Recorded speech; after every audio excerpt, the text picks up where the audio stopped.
Welcome to Virtual Concert Hall's live music channel. My name is Chris Au, and I have with me the co-founder of Virtual Concert Halls, Dr. Anna Ospenskaya. Chris, thank you. Hello, everyone. It's such a great pleasure to continue co-hosting with you, Chris, and to continue welcoming everyone to our Beethoven series.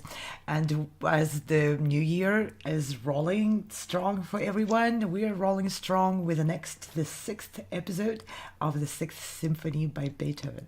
Absolutely. And this is part 6 of the documentary of Beethoven's Symphony No. 6, written and narrated by Lawrence Rapchak, created by New Media Productions Worldwide and Virtual Concert Halls, and produced by the Architects of Music. This is the result and the product of incredible passion, which we'll all have to presenting music and musicians from around the globe.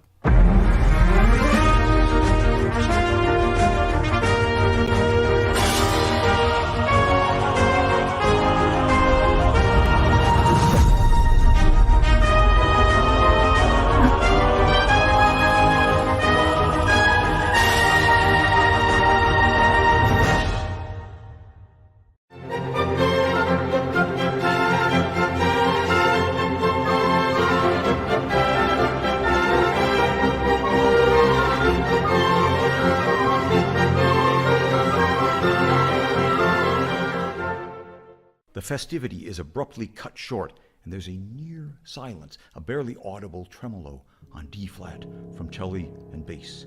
It's one of Beethoven's unerringly brilliant theatrical gestures in this work.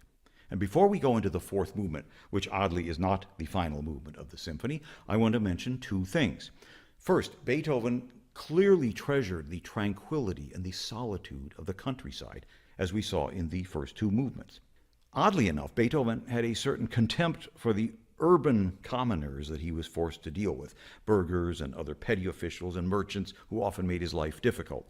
But he certainly understood and caught the spirit of the Landleute, the simple country folk, as we've just heard. He clearly felt more at home with them. And second, even though Beethoven said that the first movement of the symphony was, quote, more an expression of feelings than painting, als Malerie, tone painting, not a literal representation of things in music.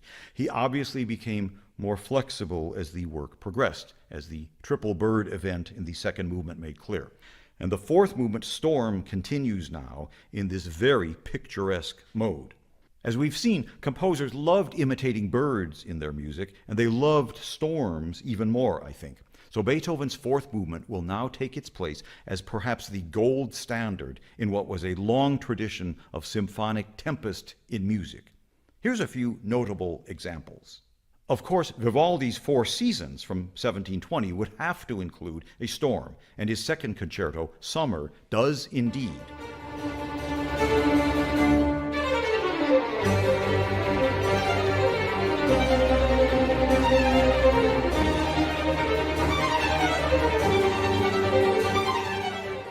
Storms became very popular in opera, in Rossini's William Tell overture, the opening scene of Verdi's Otello, or in the final act of his Rigoletto, where the ominous approach of the fateful storm is evoked by an offstage men's chorus that rises and falls, with little flickers of lightning and rumbling of thunder.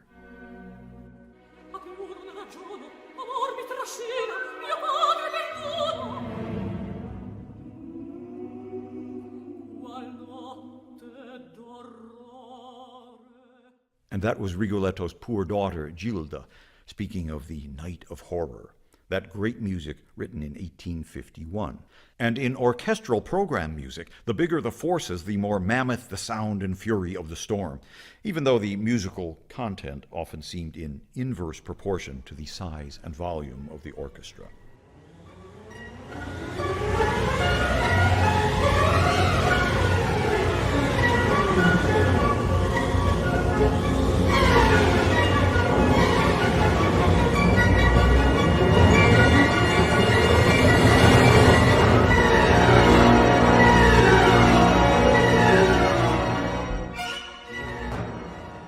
That, the mammoth Alpine Symphony of Richard Strauss from 1915. There's Ferdi Groffet's 1931 Grand Canyon Suite, which, despite a terrific opening movement and some other clever things, it really seems to run out of ideas by the time the storm comes rumbling in. It's just my opinion. And in Hollywood itself, in 1939, the fine composer Herbert Stothart would use Robert Schumann's piano piece, The Merry Farmer, as the basis for cinema's most famous storm. Actually, it's a twister.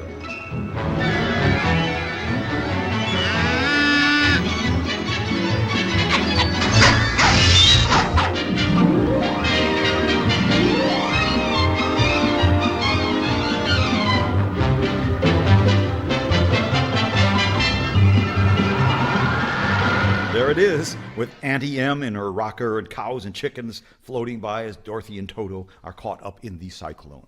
And who would have imagined, while The Wizard of Oz was finishing production in 1939 over at another fantasy factory, the Disney studios were at work planning an animated version of Beethoven's Pastoral Symphony for their great 1940 masterpiece, Fantasia, and how easy and natural it was for Disney's animators to depict Beethoven's detailed musical description of a country storm.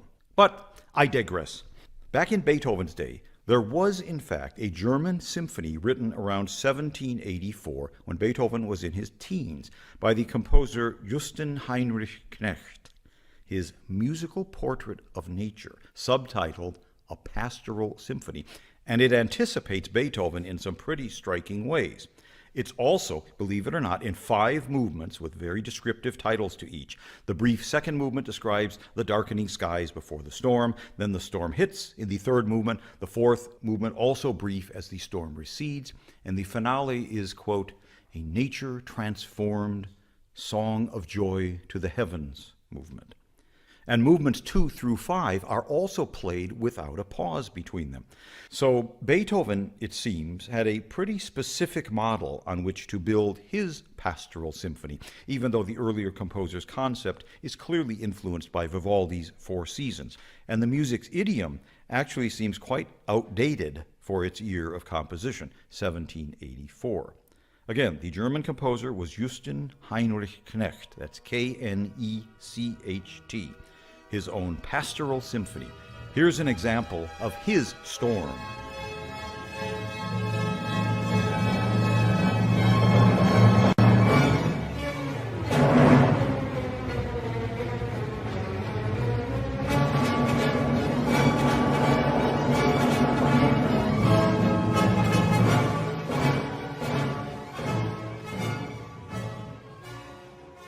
Whatever its merits, it's a fascinating addition to our understanding of the era in which Beethoven lived and worked, and especially of the music that might have influenced him.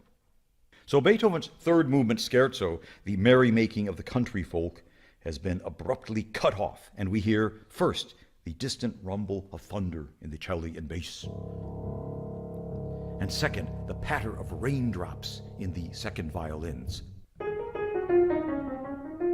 the wail of the wind in the first violins, moving to a diminished seventh chord, no surprise there, with scurrying eighth notes in the strings and sustained woodwinds.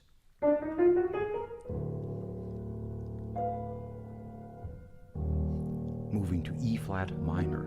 Then it all repeats, supercharged with tension, crescendoing and moving into F minor, and it's a big one.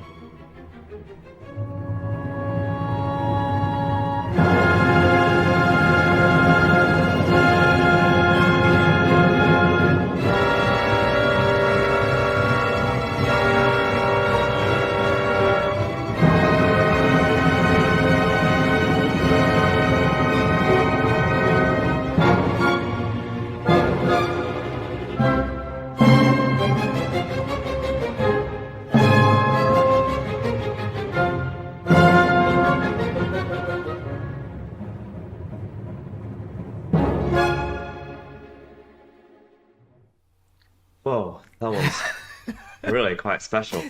That was going through the storm, or maybe Ah. and then something almost like an anthology or history of the nature and storm in music, opera, theater, Hollywood movie making, animation, and now Yeah. music video production. Yeah, I really love how he actually discusses the very different ways in which storms are portrayed. It's really really interesting to hear that. Yeah. Yeah, he took us on a 200 years spanning history walk through different types of portrayals of nature and storm in every genre almost, and then in short 5 minutes of this discussion there is just I think so, incredible. and it gives a lot of context, I think, historically, but also musically, where different composers wrestle with this. I think the idea of the storm, and I would love to know your opinion about this and the audiences as well, is back then, before people really understood meteorologically what a storm was and what happened up there in the clouds, a lot of people probably attributed storms to some sort of anger of the gods or something, a catastrophe, a disaster. If you're out in the ocean and there's a storm, Yeah, there's a definitely. really good chance you're gonna die. That's right. And you don't even know why. And it's just because you're holding something metal in your hand. And people may not have known that. And of course, attributed this to something supernatural, superficial, just something out of our human control thing. Well, it is out of our human control. Yeah. I've been caught up in storms. And with all the knowledges of meteorology, I got to tell you, that's very intimidating no matter what. No, absolutely, especially if you're out in nature, I guess, and especially if you're, let's say, on a plane and there's a storm. I mean, that's no easy task to sleep through, I think. And Yeah. But definitely Beethoven's storm, and we're going to look at how Larry Rapchak lays out all the tools which Beethoven used for the expression even further. But definitely Beethoven's storm has that scope and grandeur and mystery, all of those. And I want to also praise our musicians slash filmmakers yeah, who are, if you were paying attention to when the actual episode of the storm was played in that film, how the lightning and change of scenes and change of color, hue, the dark hue or the colored hue, how all of that was positioned and composed by our team of video makers and producers of this visualization of the of Larry's lecture, how it was all timed, and to me that's almost like being in there in the story itself and happening in the real time. yeah. The what's interesting about not only the Larry Rapchak's sort of discussion and his elaboration on the storm, but also we get to visually see these things come to life, and it makes it really interesting, I think, for listeners to get the context. We didn't really get to hear any of the actual Beethoven music until towards the end. But it's really important to actually have these sort of ideas of what a storm represents and what it is before we get into the actual music itself. Exactly, the story, the way Larry positioned the story, its own flow and unfolding, he builds the incredible expectation by walking through, okay, here's how it was portrayed then by composers before Beethoven and then after Beethoven. And, it just builds up that, okay, I get it. Now let me hear it. Yeah, it And does. then he walks through, how it's composed, touches on different harmonies Beethoven uses in there, and then finally it all comes to being able to hear it with a completely different understanding, much more in depth when you have that context laid out to you. So I have a question for you. What do you think, in your opinion, musically makes a storm a storm? What do you think musically, like technique wise or devices, could be orchestral, and sometimes some piano works are quite represent storms as well. What for you feels very stormy? Anything involving surprise. because storm is where you feel completely unsafe because you're completely out of control and things are happening around you and catch you by surprise. So, and that I think is where Beethoven is a master of masters of surprise. He built something, surprise is, it's two double-edged sword, right? You have to have something normal and then something happening outside normal in the musical context. So if you just make everything abnormal, then it's not a storm; it's just abnormality, right? But Beethoven is really amazing at building really easily expected patterns in the music, and then breaking them. And I think that really creates that feeling of some forces around and stormy and swirly and being out of control of what's happening around you and being caught up in the turmoil, which is bigger than you. And in your opinion, we heard a bit of Justin Heinrich Necht's partial symphony Storm, which anticipated and foreshadows Beethoven's own partial symphony. How would you say that Storm is different to Richard Strauss's Alpine Symphony Storm? Because we heard a little snippet about that too. What's the difference for you? Of course, Richard Strauss had more instruments and more, tools which were developed between the 20th century and the 18th century. And he used them with great mastery. That, the variety of different instruments and different harmonies which were adopted by then allowed Strauss to express the storm. To me, of course, many people would probably agree his storm is more stormy than the one from the 18th century, right? By that, one of the things is obviously in Strauss's music there's more surprise, and there's more sounds of different instruments coming in at unpredicted moments, which creates again that the sense of storm more. And the Alpine Symphony, which a predecessor of Beethoven's Pastoral Symphony. Not the Alpine, the Pastoral Symphony predecessor. That symphony lacks that much of unpredictability in sounds and rhythms and ranges. Because I was going to say that there's a randomness to the way Richard Strauss writes. Of course, everything is measured and he's calculated, but as you're listening to it, it feels like there's a storm coming in and then there's droplets and then there's this coming in, and you never know how long each little wailing or little wave of, rain would last, and then something else happens, and you feel like it's a lot of different elements, so it feels even closer to being immersed. And one thing I found in Necht's one is that it's in D major. I heard it's this D major sound to it, which seems a little odd, doesn't it? Yeah. For now, today, D major would be just too plain and simple for the storm. You would need to go into something like, B flat minor or F sharp major with the diminished and augmented chords in there. But you got to remember, in late 18th century, not all of those keys were adopted for the orchestras, and the well-tempered tuning system was still kind of fresh and new. And a lot of other elements were not yet invented. I don't want to say that humanity moves from bad to better or from worse to worse. It's not a linear, but there's definitely an expansion, and definitely new things are being discovered and adopted in music as well as everything else. So, and for certain expressions, when composers incorporate the new harmonic discoveries and new instruments into the scope of the symphony orchestra, of course, it augments the experience of listening to that music.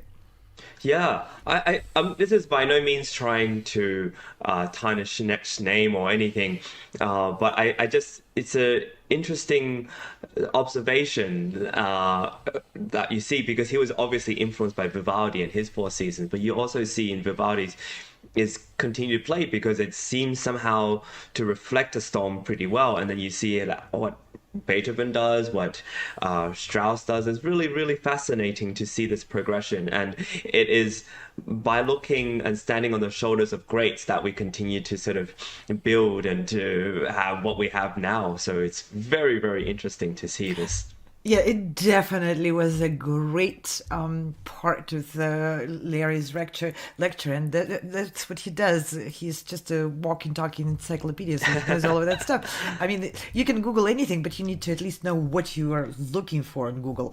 But Larry just has it all in his experience and in his knowledge, and so he brings in those comparisons, which do really enrich the experience of listening to Beethoven's symphony when you know what else is out there on the same topic. And like even the film, he brings in Disney and he brings in the animation of Beethoven's, which was done by Disney and all of that. Yeah. Yeah, what's so to summarize, today's amazing episode, we started this fourth movement in Beethoven's Pastoral Symphony.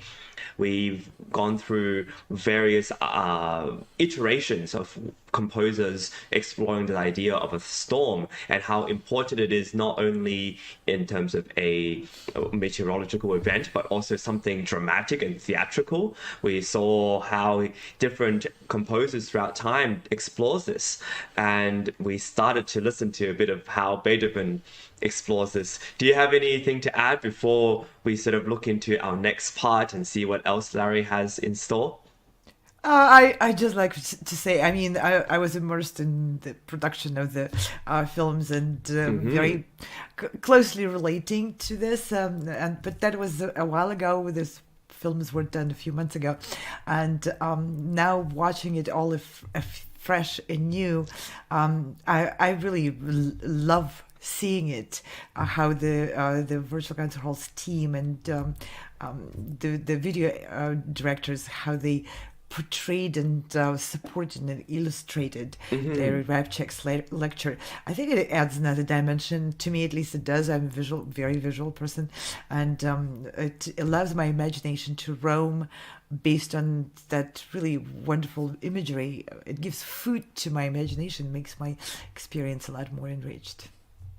Wonderful. And with that, we obviously have to thank our team and our collaborators, incredible people behind the scenes in new media productions, as well as virtual concert halls. These, like you said, musician, video editors who put all this together, architects of music, of course, the narration of Larry Rapchak, just brilliant stuff.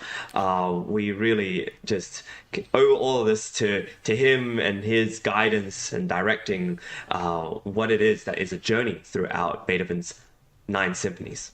Absolutely. This is a new thing of today's, when professional musicians who have their performing and teaching careers and composers are also becoming professional movie producers and directors. So, and that's what our team is. We are professional musicians here, and we're growing and becoming more and more capable of various genres of visualization. And check out our Music and Musicians Daily live show.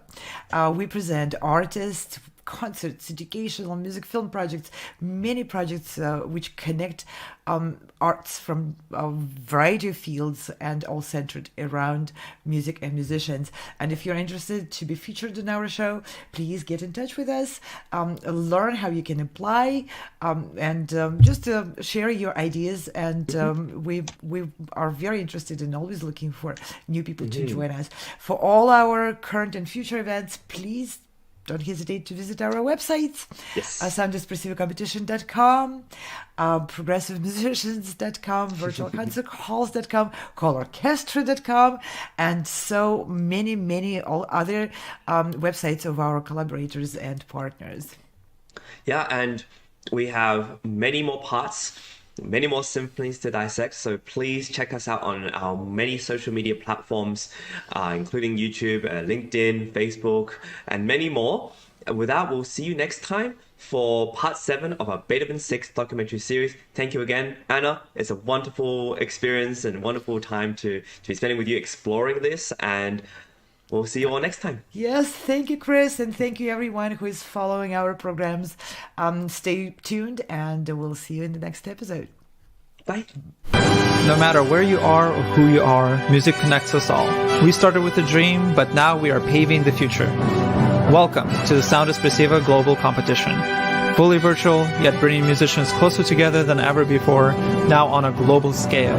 True live, inclusivity, diversity, connection, community, an extraordinary array of judges.